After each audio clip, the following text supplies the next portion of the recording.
Hello नमस्कार। स्वागत है आप सभी को आपके प्यारा सा यूट्यूब चैनल कृतज्ञ क्लासेज पे।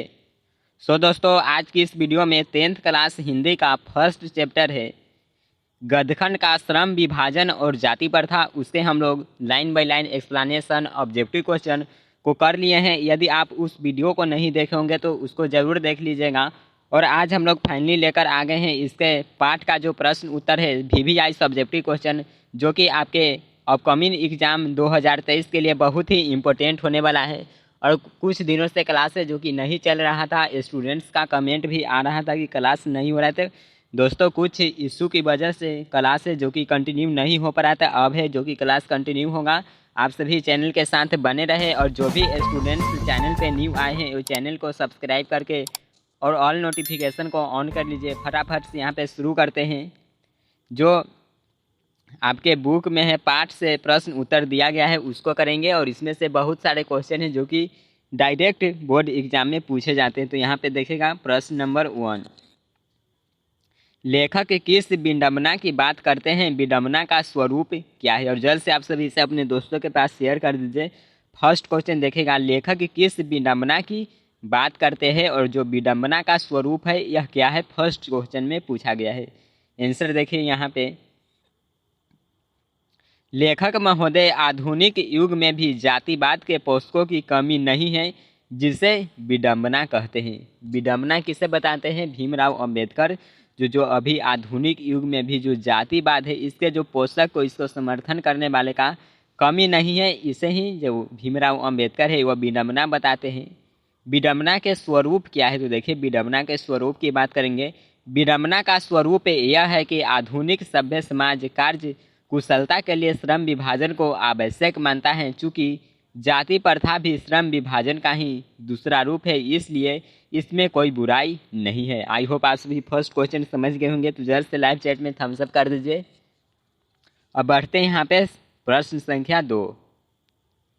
सेकेंड क्वेश्चन देखिएगा, प्रश्न 2 है, जातिवाद के पोषक उसके पक्ष में क्या तर्क देते हैं। सेकेंड क्वेश्चन दिया कि जातिवाद का जो पोषक है समर्थन करने वाले वह जातिवाद के पक्ष में क्या तर्क देता है। देखिए आंसर ध्यान से देखिएगा यहाँ पर, जातिवाद के पोषक जातिवाद के पक्ष में अपना तर्क देते हुए उसकी उपयोगिता को सिद्ध करना चाहते हैं। जो जातिवाद है उसको बढ़ावा देने वाले लोग हैं उसी को अपना जो तर्क देते हैं उसको है कि सिद्ध करना चाहते हैं, जिसको समर्थन करना चाहते हैं। देखेगा, जातिवादियों का कहना है कि आधुनिक सभ्य समाज कार्य कुशलता के लिए श्रम विभाजन को आवश्यक मानता है, क्योंकि श्रम विभाजन जाति प्रथा का ही दूसरा रूप है, इसीलिए श्रम विभाजन में कोई बुराई नहीं है। आगे की ओर देखेंगे, जातिवादी समर्थकों का कहना है कि माता पिता के सामाजिक स्तर के अनुसार ही, यानी गर्भधारण के समय से ही मनुष्य का पेशा निर्धारित कर दिया जाता है। हिंदू धर्म में पेशा परिवर्तन की अनुमति नहीं देता। देखिए हिंदू धर्म की बात करता है, बताता है कि जो हिंदू धर्म है वह पेशा को परिवर्तन करने की अनुमति है जो कि नहीं देता है, भले ही वह पेशा अनुपयुक्त या अपर्याप्त ही क्यों न हो। लेकिन वो पेशा है उसके लिए उपयुक्त नहीं है, अपर्याप्त है मतलब पर्याप्त नहीं है, लेकिन वह पेशा का है जो कि बदलने की परिवर्तन करने की अनुमति नहीं देता है। भले ही उससे भूखों मरने की नौबत आ जाए लेकिन उसे अपनाना ही होगा। आगे की ओर देखेंगे, जातिवादियों का कहना है कि परंपरागत पेशे में व्यक्ति दक्ष हो जाता है और वह अपना कार्य सफलतापूर्वक संपन्न करता है। जातिवादियों ने जातिवाद के समर्थन में व्यक्ति की स्वतंत्रता को अपहृत कर सामाजिक बंधन के दायरे में ही जीने मरने के लिए विवश कर दिया है। उनका कहना है कि इससे सामाजिक व्यवस्था बनी रहती है और अराजकता नहीं फैलती है। तो यहाँ तक सेकेंड क्वेश्चन है जो कि हो गया। आई होप आप सब इसे भी समझ गए होंगे। कहीं भी आपको थोड़ी सी भी डाउट है तो नीचे कमेंट करके ज़रूर पूछेगा कमेंट बॉक्स में। आगे की ओर देखिए 3 नंबर क्वेश्चन, प्रश्न 3 है, जातिवाद के पक्ष में दिए गए तर्कों पर लेखक की प्रमुख आपत्तियाँ क्या है। फर्स्ट यहाँ पे देखिए तर्क दिया गया है क्या है कि जातिवाद के पक्ष में दिए गए तर्कों पर, यहाँ पे होगा तर्कों पर लेखक ने कई आपत्तियाँ उठाई है जो चिंतनीय है। जो आपत्ति निकाय लेखक ने जो आपत्ति बताई वो चिंता करने योग्य है। जैसे कि देखेगा, लेखक के दृष्टिकोण में जाति प्रथा गंभीर दोषों से युक्त है। फर्स्ट बात ये बताते हैं, लेखक अपनी दृष्टि से बताते हैं कि जो जाति प्रथा यह गंभीर दोषों से युक्त है। जाति प्रथा का श्रम विभाजन मनुष्य की स्वेच्छा पर निर्भर नहीं करता है। जो जाति प्रथा है, श्रम विभाजन यह मनुष्य की अपनी इच्छा नहीं होती, उनकी स्वेच्छा पर निर्भर नहीं करती है। नेक्स्ट यहाँ पे देखेगा, मनुष्य की व्यक्तिगत भावना या व्यक्तिगत रुचि का इसमें कोई स्थान या महत्व नहीं रहता। और आगे है कि आर्थिक पहलू से भी अत्यधिक हानिकारक जाति प्रथा। इसे पॉइंट में लिखना है, इस तरह से आपको लिख देना है। ये हो गया 3 नंबर क्वेश्चन का आंसर। आगे की ओर देखें, प्रश्न संख्या 4। 4 नंबर क्वेश्चन है, जाति भारतीय समाज में श्रम विभाजन का स्वाभाविक रूप क्यों नहीं कही जा सकती है। जो यहाँ पे जाति की बात किया गया, भारतीय समाज में श्रम विभाजन का यह स्वाभाविक रूप क्यों नहीं कहा जा सकता है, इसे बताना है। उत्तर देखें यहाँ पे, भारतीय समाज में जाति श्रम विभाजन का स्वाभाविक रूप नहीं कही जा सकती है। श्रम के नाम पर श्रमिकों का विभाजन है। जो जाति देखिए, श्रम विभाजन ये क्या है, तो श्रम मतलब उनके जो मेहनत उनके कामों के आधार पर है, उनका विभाजन है। श्रमिकों के बच्चे को अनिच्छा से अपने बपौती काम करना पड़ता है। देखिए, जो श्रमिकों के बच्चे होते हैं उनका माता पिता खेतों में काम कर रहा है, तो वो भी खेत में ही काम करेगा। इसी है जो कि श्रम विभाजन है। बपौती मतलब जो उनका पूर्वज कार्य करते आता है, उसी काम को उसे अपनाना है, इसे ही बताया गया है, जो आधुनिक समाज के लिए स्वाभाविक रूप नहीं है। चलिए आगे देखिए, 5 नंबर क्वेश्चन क्या है, जाति प्रथा भारत में बेरोजगारी का एक प्रमुख और प्रत्यक्ष कारण कैसे बनी हुई है। बताया, क्वेश्चन पूछा गया कि जाति प्रथा है यह भारत में बेरोजगारी का जो प्रमुख और प्रत्यक्ष कारण यह कैसे बना हुआ है, आपसे पूछा जाएगा ऑब्जेक्टिव में कि जाति प्रथा बेरोजगारी का कैसा कारण है, तो प्रमुख और प्रत्यक्ष दोनों कारण हो जाएगा। उत्तर के ओर देखिए, यहाँ पे जाति प्रथा मनुष्य को जीवन भर के लिए एक ही पेशे में बांध देती है। बिल्कुल सही है।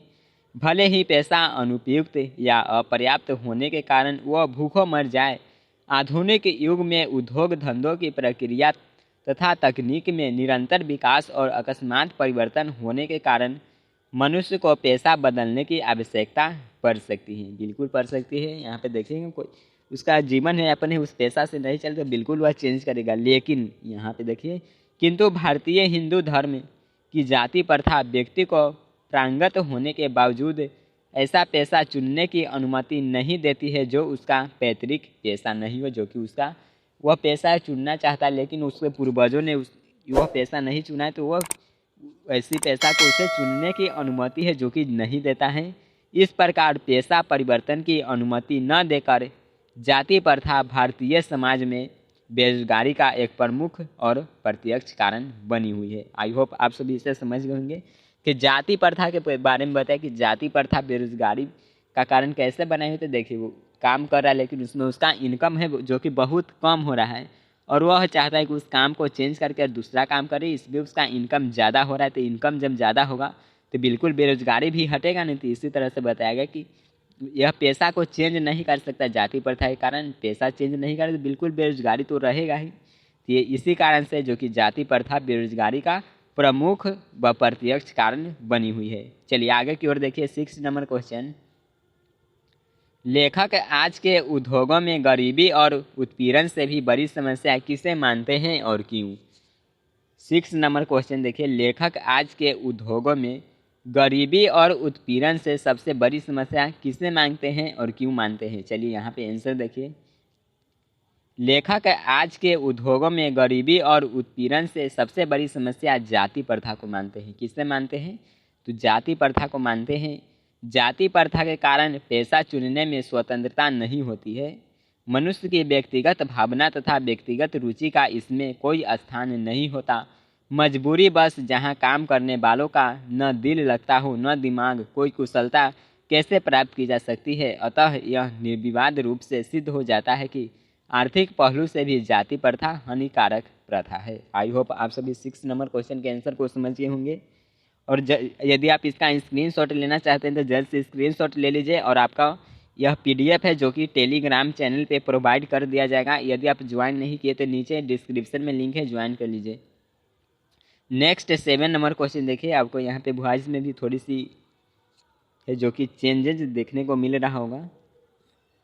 कि लेखक ने पाठ में किन प्रमुख पहलुओं से जाति प्रथा को एक हानिकारक प्रथा के रूप में दिखाया है। देखिए लेखक भीमराव अंबेडकर जाति प्रथा को हानिकारक प्रथा बताते किन किन पहलुओं से बताए हैं। यहाँ पे पॉइंट में देखिए, यहाँ पे जाति प्रथा के कारण श्रमिकों का अस्वाभाविक विभाजन हो गया है। आपस में ऊंच नीच की भावना भी विद्यमान है। जाति प्रथा के कारण अनिच्छा से पुश्तैनी पेशा अपनाना पड़ता है, जिसके कारण मनुष्य की पूरी क्षमता का उपयोग नहीं होता। आर्थिक विकास में भी जाति प्रथा बाधक है। यह बिल्कुल सिंपल सा क्वेश्चन था। चलिए आगे देखिए। 8 नंबर क्वेश्चन है, सच्चे लोकतंत्र की स्थापना के लिए लेखक ने किन विशेषताओं को आवश्यक माना है।